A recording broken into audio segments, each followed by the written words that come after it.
तो आइए चलते हैं अरेबियन नाइट्स के सफर पर। आइए शुरू करते हैं।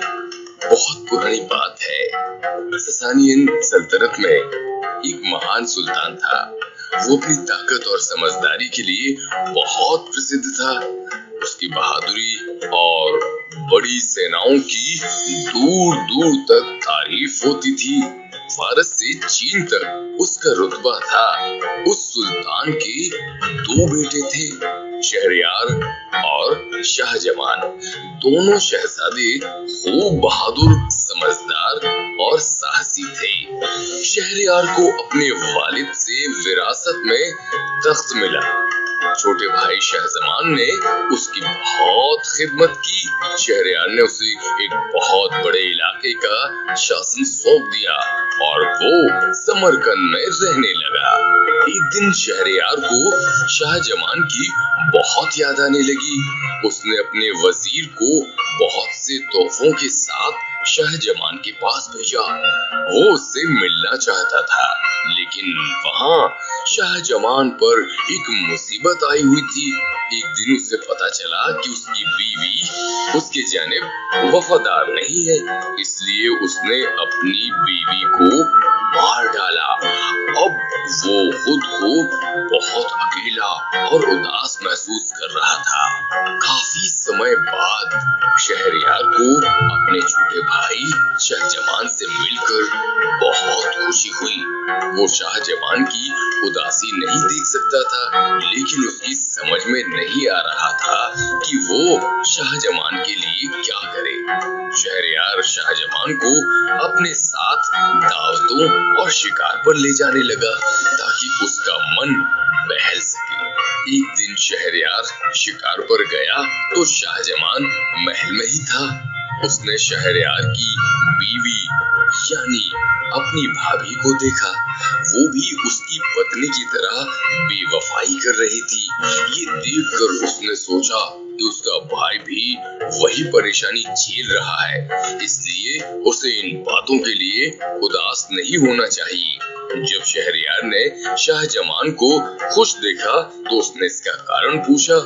उसने शहरयार को अपनी बीवी और भाभी के बारे में सब कुछ बता दिया। ये सुनकर शहरयार को बहुत गुस्सा आया। उसने अपनी बेगम को धक्का देकर महल से बाहर निकाल दिया और फांसी पर लटकाने का हुक्म दे दिया। इसके बाद शहरयार ने कसम खाई कि अब वो किसी भी औरत पर भरोसा नहीं करेगा। उसने अपने वजीर को हुक्म दिया कि उसके लिए हर रोज एक नई बीवी लाई जाए और अगले दिन उसे जान से मार दिया जाए। वजीर ने ऐसा करने से मना किया, लेकिन आखिरकार उसे सुल्तान का हुक्म तो मानना ही पड़ा। अब रोजाना एक खूबसूरत हसीना को सुल्तान की नई मलिका बनाया जाता और अगली सुबह वजीर उसे मार डालता। ये सब जानकर वहाँ के लोग बहुत नाराज थे, लेकिन वे सुल्तान का हुक्म मानने के सिवा कुछ नहीं कर सकते थे। वजीर की दो खूबसूरत लड़कियां थीं, शहरजादी और दीनारजादी। शहरजादी बहुत समझदार और बहादुर थी। उसने देखा कि उसके वालिद रोजाना एक लड़की की जान लेने के बाद दुखी होकर वापस आते थे। उसने अपने अब्बू से कहा, अब्बू, मेरे पास एक तरकीब है। अगर आप मान जाएं तो हम बहुत सी लड़कियों को मौत के मुंह में जाने से बचा सकते हैं। जब वजीर ने तरकीब पूछी तो शहरजादी ने कहा कि उसकी शादी सुल्तान से करा दी जाए। ये सुनकर वजीर हैरान रह गया। वो अपनी ही बेटी की जान कैसे ले सकता था। शहरजादी बोली, मैंने सारा कुछ सोच लिया है। मैं इतनी अच्छी अच्छी कहानियां जानती हूँ कि उनसे किसी का भी मन बहला जा सकता है। मेरी हर कहानी सुबह होने से थोड़े पहले ही शुरू होगी और सुबह तक खत्म नहीं हो सकेगी। भला राजा तुम्हें कहानी सुनाने के लिए क्यों कहेगा बेटी? उसे क्या पता कि तुम्हें कहानियां आती हैं। वजीर ने कहा, अब्बू, मैं दीनारजादी को साथ वाले कमरे में सुला दूंगी। इस तरह राजा को वो अगले दिन आपको मुझे मारने का हुक्म नहीं दे सकेगा। शहजादी ने कहा। वजीर ने अपनी बेटी को बहुत मनाना चाहा, पर उसने एक ना सुनी। जब सुल्तान ने ये बात सुनी तो वो हैरान हो गया। तुम्हारी अपनी बेटी, जानते हो तुम्हें उसे भी मारना होगा। वजीर कुछ नहीं बोला। वो अपनी बेटी के फैसले के आगे लाचार था। सुल्तान ने वजीर की बेटी से निकाह कर लिया। उस रात शहजादी ने सुल्तान से कहा कि उसकी बहन साथ वाले कमरे में सोएगी। वो उसकी आखिरी इच्छा है। जब सुबह होने वाली थी तो दीनारजादी ने कहा, बहना तुम कितनी दिलचस्प कहानियां सुनाती हो, मुझे एक कहानी सुनाओ। सुल्तान को भी ये बात सुनाई दी। उसने हैरान होकर शहजादी की ओर देखा और पूछा, क्या तुम सचमुच कहानियां सुना सकती हो? मुझे कहानियां सुनना बहुत अच्छा लगता है, लेकिन अगर तुम्हारी कहानी अच्छी ना हुई तो मुझे गुस्सा आ जाएगा। हुजूर, आप पहले सुने तो सही, शहजादी ने कहा। शहजादी ने कहानी सुनानी शुरू की। सुल्तान सुन रहा था। सूरज निकल आया, लेकिन कहानी खत्म नहीं हुई। राजा कहानी का आखिर जानना चाहता था। उसने उस दिन शहजादी को मारने का हुक्म नहीं दिया। वो चाहता था कि बेगम जिंदा रहे और कहानी पूरी करे। बेगम की कहानियां सुबह के समय आधी हो जाती। इस तरह सुल्तान उसे अगले दिन भी जी मोहलत दे देता। एक और दिन इस तरह उसे बेगम की कहानियां सुनने का शौक हो गया। फिर वो बेगम से प्यार करने लगा। शहजादी बहुत समझदार और ईमानदार लड़की थी। ये देखकर वजीर को खुशी हुई कि उसकी बेटी अभी तक महफूज थी और अब उसे बेगुनाह लड़कियों का कत्ल नहीं करना पड़ेगा। और इस तरह शहजादी के साहस और बुद्धिमत्ता ने सल्तनत को बचा लिया। अगर शहजादी ऐसी तरकीब ना सोचती तो ना जाने कितनी लड़कियों को सुल्तान की बेगम बनने के बाद अपनी जान से हाथ धोना पड़ता।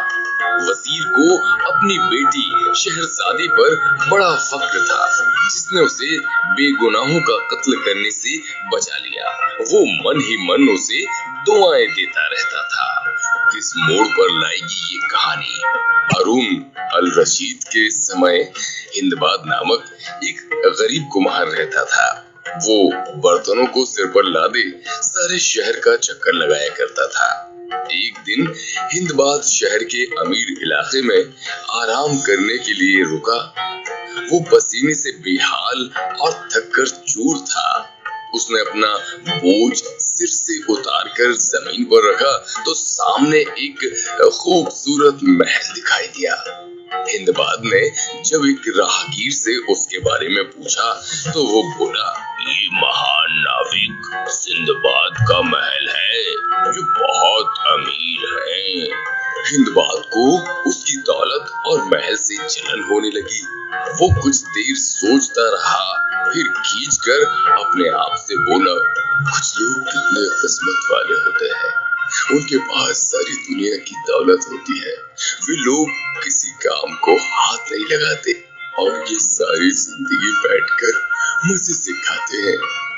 लेकिन मेरे जैसे लोग दिन रात काम करके भी कुछ नहीं कर पाते। वो अभी इस बात पर उड़ ही रहा था कि महल में से एक नौकर निकलकर आया और बोला, मेहरबानी करके भीतर चलिए, मालिक आपसे मिलना चाहते हैं। ये सुनकर हिंदबाद डर गया। उसने सोचा कि कहीं उसकी बात सिंदबाद ने सुन तो नहीं ली।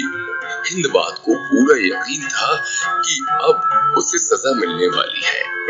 वो नौकर के साथ महल में गया, जहाँ एक बूढ़ा व्यक्ति बैठा था। उसने हिंदबाद का इस्तकबाल किया और उसे खाने की मेज के सामने बैठने को कहा, जिस पर बहुत सारा खाना रखा था। वो बोला, दोस्त, मैं सिंदबाद हूँ। मैंने तुम्हारी बात सुन ली, लेकिन मैं तुम्हें बताना चाहता हूँ कि मैंने ये दौलत कड़ी मेहनत करके और खतरे मोल लेकर कमाई है। मैं तुम्हें अपने जीवन में आए रोमांचक पड़ावों के बारे में बताना चाहता हूँ। ये सुनकर हिंदबाद हैरान रह गया।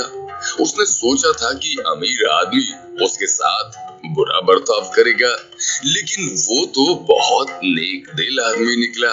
उसने हिंदबाद से भोजन करने के लिए कहा। हिंदबाद ने अपनी पूरी जिंदगी में इतना लजीज खाना कभी नहीं खाया था।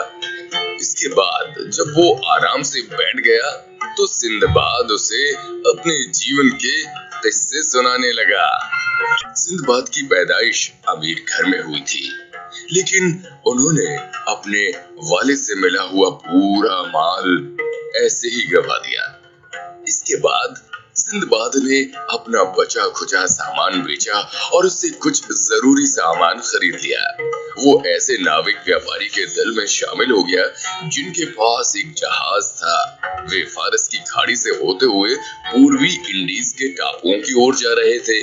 उन्होंने बगदाद के बलसाना बंदरगाह से अपना सफर शुरू किया। रास्ते में उन्होंने बहुत से शहरों और बंदरगाहों से माल खरीदा। एक दिन वे एक ऐसे टापू पर ठहरे जहां हरियाली दिख रही थी। उनमें से कुछ लोगों ने सोचा कि वहां कुछ देर आराम कर लिया जाए। वे लोग अलाव जलाकर बैठ गए। तभी उन्होंने देखा कि जहाज पर सवार उनके दूसरे साथी हाथ से कुछ इशारा कर रहे थे, लेकिन उनकी समझ में नहीं आ रहा था कि वे क्या कह रहे हैं। दरअसल उनके साथी ये बताना चाहते थे कि वे जिसे टापू समझकर अलाव जलाए बैठे हैं वो एक बड़ी सी व्हेल मछली है। इससे पहले कि उन्हें कुछ समझ में आता, मछली ने एक सांस ली और वो पानी में गिर गए। सभी लोग समुद्र में तैरते हुए चीखते चिल्लाने लगे, बचाओ बचाओ बचाओ बचाओ, ऐसे ही खूब चिल्ला रहे थे। उनके पेट में खारा पानी जाने लगा। सिंदबाद जानता था कि अपनी जान बचाने के लिए हाथ पैर मारना छोड़ देना चाहिए और किसी ऐसी चीज को पकड़ना चाहिए जो पानी में डूब ना सके। सिंदबाद ने लकड़ी के उस टुकड़े को पकड़ लिया जिससे अलाव जलाया गया था। फिर वो उस लकड़ी को पकड़कर तैरने लगा। व्हेल मछली समुद्र में चली गई थी। सिंदबाद को अपने साथियों के बारे में कुछ भी नहीं पता था। सिंदबाद तैरते हुए किसी तरह एक टापू पर पहुंच गया। वो थक कर चूर हो चुका था। वहां खड़ी चट्टानें दिख रही थीं। उसने अपने आसपास देखा तो पेड़ों की जड़ें लटक रही थीं। सिंदबाद ने सोचा कि वो उन जड़ों को पकड़कर घास के मैदान तक जा सकता है। जब वो किसी तरह ऊपर पहुंचा तो थकान के मारे नींद आ गई उसे। दोपहर का सूरज सिर पर आया तो उसकी आंख खुली। उसे खाने के लिए कुछ जड़ी बूटियां मिल गईं। फिर उसने पास के झरने से ताजा पानी पिया। थोड़ी देर बाद उसे कुछ लोगों की बातचीत सुनाई दी। वो उन लोगों का पीछा करने लगा और एक आदमी के पास पहुंचा। उस आदमी ने बताया कि वे सब टापू के बादशाह मिराज के घोड़ों को चराने के लिए हर साल उस ओर आते थे। अगले दिन वे वापस जाने वाले थे। वे लोग सिंदबाद को भी अपने साथ शहर ले गए। बादशाह ने सिंदबाद की मेहमान नवाजी की। उसने अपने महल के मेहमान खाने में उसके रहने का इंतजाम करवा दिया और उससे कहा, तुम्हें जिस चीज की भी जरूरत हो वो बेहिचक मांग सकते हो। बादशाह को सफर के किस्से सुनने का बहुत शौक था। अगले दिन बादशाह ने सिंदबाद को अपने पास बुलाया। सिंदबाद उसे अपनी बहादुरी के कारनामों के बारे में बताने लगा। बादशाह को सिंदबाद की बातें बहुत अच्छी लगती थी। उसने सोचा, काश वो भी सिंदबाद की तरह समुद्री सैर पर जा सकता, लेकिन वो बादशाह होते हुए भी मजबूर था। उसे अपनी सल्तनत की देखरेख करनी थी।